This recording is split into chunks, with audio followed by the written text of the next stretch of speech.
Woohoo! Finally, the century of our T20 का कप्ताना मेरी जाना Salman Ali Agha scored a century in the different format. Although he's a captain of T20, but it's okay. We always keep that. The person who makes a century in different format, we make him captain of the other format. So many congratulations to the great Agha.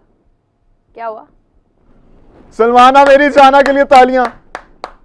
देखिए मीरब का एक talent है हर एक positive चीज में एक negative aspect ढूंढने का, लेकिन अभी हम इसको इग्नोर करेंगे। सलमाना मेरी जाना को ढेर सारा प्यार मोहब्बतें देंगे because he has scored 101 of 84 deliveries और ये मेरे ख्याल से पिछले 4-5 मैचेस में बड़ा बेहतरीन खेल रहे हैं। कोई 3 हाफ सेंचुरीज बना चुके हैं और चौथे मैच में सेंचुरी आ गई है यार। देखिएगा अब अगर शाहीन की कप्तानी को कोई चैलेंज करेगा तो वो सलमान अली आगा होगा, बट नॉर्मली क्या होता है कि बाबर आजम का नाम यूज किया जाता है। यार ऐसे ही तो होता है ना, तुम देखो कि वो स्कोर वो ओडीआई में कर रहा है, कैप्टन वो टी20 का है, वो बात है करने वाली। अच्छा भला वो बंदा वहां पे समझ आ रही है उसकी जो अगर आप नंबर देखो और नवाज को देखो आप नंबर छोड़ हुई और नवाज को देखो आप ऑलमोस्ट ही गॉट कॉट आउट, लेकिन what a beautiful six. Last over में इन्होंने 20 मारा, अभी भी इन्होंने एक छक्का लगा दिया है and I think they can take Pakistan cross the 300 mark. हाँ बिल्कुल ऐसे ही है, पाकिस्तान 300 स्कोर करने वाला है। और दुख इस बात का है कि एक प्लेयर जो इतना अच्छा खेल रहा है ओडीआई फॉर्मेट में, आप उसको क्यों जबरदस्ती टी20 में चैलेंज करने के लिए, उस पे तनकीद करने के लिए आपने उसको वहां पे यार जबरदस्ती डाला। देखिए कौन है ये 95 नंबर के प्लेयर जिन्होंने छलांग मारी है, लेकिन अनफॉर्चुनेटली छोटी छोटी टांगे होने की वजह से ये ज्यादा उछाल नहीं ले पाए। लेकिन उछाल उनका बहुत आया गिरने के बाद। या डेफिनेटली। अच्छा तो अब सिर्फ और सिर्फ फुल टॉस थर्ड मैन की जानिब 1 रन के लिए। अच्छा एक लास्ट ओवर में तीक्षणा कराया था, चमीरा कराया था, खैर I do not exactly remember, Chameera, लेकिन वो एक नो बॉल थी जो नहीं दी गई। तीक्षणा था ना वो एक नो बॉल थी जो नहीं दी गई, उस पर मैं थोड़ा सा अफसरदा हूँ।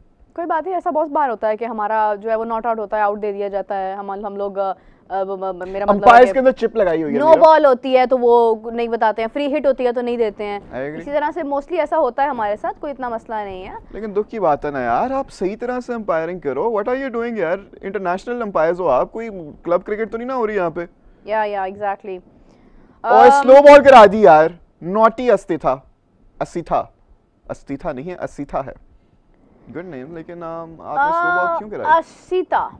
अच्छा जी, पीछे रह गई हैं मीरू 8 गेंदें और हमें चाहिए 14 रन 8 गेंदों पे, अगर हमने 300 का टोटल बनाना है। हाँ लेकिन अब ये 14 रन स्कोर हो पाएंगे या नहीं? बात तो सिर्फ 2 छक्कों की और 1 चौके की है। जहां मीरा अभी मैंने जब last time score card check किया था ना, कोई 1.5 घंटे पहले, तब 30 समथिंग ओवर्स हुए थे और 100 एंड समथिंग स्कोर था, 110 मेरे ख्याल से, और 3 आउट थे। 3 या 4 आउट थे। उसके बाद से देखे तो मुझे जेन्युइनली लग रहा था कि हमारा शायद 200 भी ना हो, लेकिन unbelievable performance by Salman Ali Agha and Hussain Talat who scored 62 today. 62। देखें वही बात है कि बैटेड रियली वेल। जो खिलाड़ी आपको ओडीआई फॉर्मेट में अच्छा परफॉर्म करते हुए नजर आ रहे हैं, उनको आप क्यों मजबूर कर रहे हैं कि वो आगे जाएं और मतलब वहां पे खेलें? हाँ लेकिन आपको पता है आज बॉब्जी ने कितने रन्स बनाए? Must be a century or maybe a... He was close to his century. He was very close. Bobby was very close to his century. Oh really? He only missed it by 71 runs. Oh my God, bad luck. 29 runs बना सके आज वो, पूरे के पूरे 51 गेंदों पे 51 deliveries he faced and he scored only 29 runs. लेकिन आप देखें कि बॉल्स की हाफ सेंचुरी तो हो गई है ना? नीरज जिशान, अब आप भी हर जगह पॉजिटिविटी ढूंढिए। I like it. यार देखो बात ये है कि बाबर आजम को टी20 से आपने निकाला, बाबर आजम ने आपको टी20 में परफॉर्मेंस दी, आप मैच भी जीत गए, ठीक है। उसके बाद आपने बाबर आजम से एक्सपेक्टेशंस लगा दी ओडीआई में, ठीक है। ओडीआई के अंदर अब बाबर आजम नहीं स्कोर कर रहा, फिर आपने उसको टेस्ट से निकाला, टेस्ट में डाला, उसने आपको हाफ सेंचुरी करके दी। देखिए जिसका मेरा मतलब है कि बाबर की मर्जी, उसको जहां से आप चैलेंज करेंगे वो वहां पे परफॉर्म करेगा, ठीक है। लेकिन जहां तक बात है सलमान अली आगा की, आई एम ग्लैड कि उसने अपनी सेंचुरी की है और बड़ा फूंक के कदम रख रहे थे वो, 99 पर भी आके बात जो है वो रुकी है, तो फिर जाके उन्होंने सेंचुरी अपनी मुकम्मल की है, बिग अचीवमेंट। लेकिन दुख इस बात का होता है कि जिस फॉर्मेट में वो अच्छा परफॉर्म कर रहे हैं वहाँ पर क्यों उनको कैप्टेंसी नहीं दी गई है? Shaheen was performing on T20, तो Shaheen has to do the captaincy of T20 and then Salman Ali Agha को ODI के अंदर कैप्टेंसी करनी चाहिए थी। तो ये थोड़ा सा मिसमैच सा कॉम्बिनेशन है। और अगर हम बात करें शाहीन की, तो शाहीन की परफॉर्मेंस पर अगेन क्वेश्चन मार्क, अभी देखते हैं होता है नहीं होता, वो क्या परफॉर्म करता है। आगे बॉलिंग हमने करनी है, कितने आउट करता है, कितनी विकेटें लेता है। तो अभी तो चलें, ये तो खैर आखिरी ओवर जारी है अब, और हमें अब तकरीबन 11 रन जो हैं वो चाहिए। और अगर आप एक और बात देखें तो हम लोग अगेन अपना एक प्रीमियर स्पिनर जो है वो मिस कर रहे हैं। हमने अबरार को मिस कर दिया है, जबकि अगर आप श्रीलंका के साथ कंपैरिजन करते हैं तो श्रीलंका अपने स्पिनर्स के साथ गया है। तो अगेन ये अब बॉलिंग में जाके पता चलेगा कि हम लोग बॉलिंग के अंदर किस कॉम्बिनेशन के साथ जा रहे हैं। प्लेइंग 11 को देख के तो यही लग रहा है कि शायद हमने अगेन एक गलत डिसीजन ले लिया है। तो ये ना हो कि सलमान अली आगा की सेंचुरी भी ज़ाया चली जाए। पिंडी की पिच है, इसके अंदर तो आपको पता है कि फास्ट बॉलर्स अपनी कमर ही तोड़वाते आए हैं हमेशा से। ये वही पिच है कि जिसको आई थिंक ये टेस्ट के अंदर डीमेरिट पॉइंट्स भी हासिल हैं 2 बार।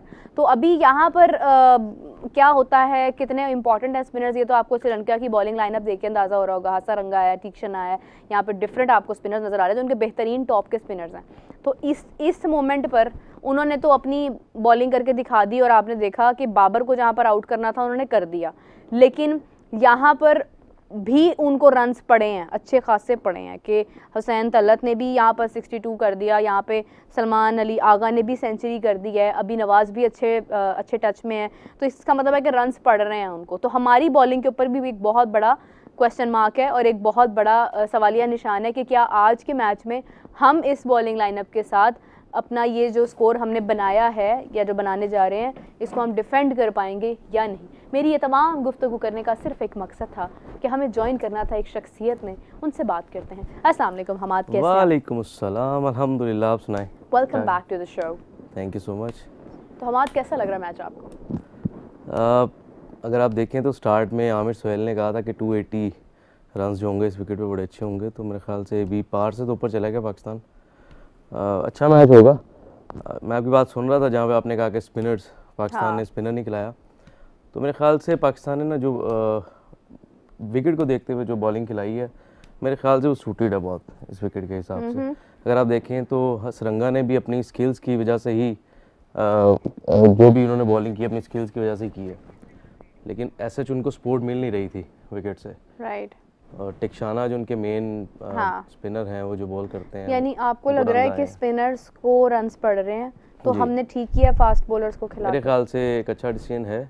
और नवाज सॉर्ट ऑफ ऐसे स्पिनर हैं, क्योंकि ये मैच ऐसा बन जाएगा जहाँ पे आपको विकेट टू विकेट ज़रूरत होगी, ज़्यादा फ्लैटेड नहीं देनी पड़ेगी। तो नवाज एक हो सकते हैं वो बोले जो बॉलर जो जहाँ पे वो रन्स आपको रोक के देंगे। तो मेरे ख्याल से पाकिस्तान की batting lineup, bowling lineup. Hammad और गजाल दोनों से मेरा क्वेश्चन है, पहले गजाल आपसे करते हैं। सलमान अली आगा कंसिस्टेंटली परफॉर्म कर रहा है पिछली 5 इनिंग्स की। अगर आप रन्स निकाल के देख लें उसके, तो आपको अंदाजा होता है कि यार वो बहुत अच्छा। और आज ये चौथी में सेंचुरी।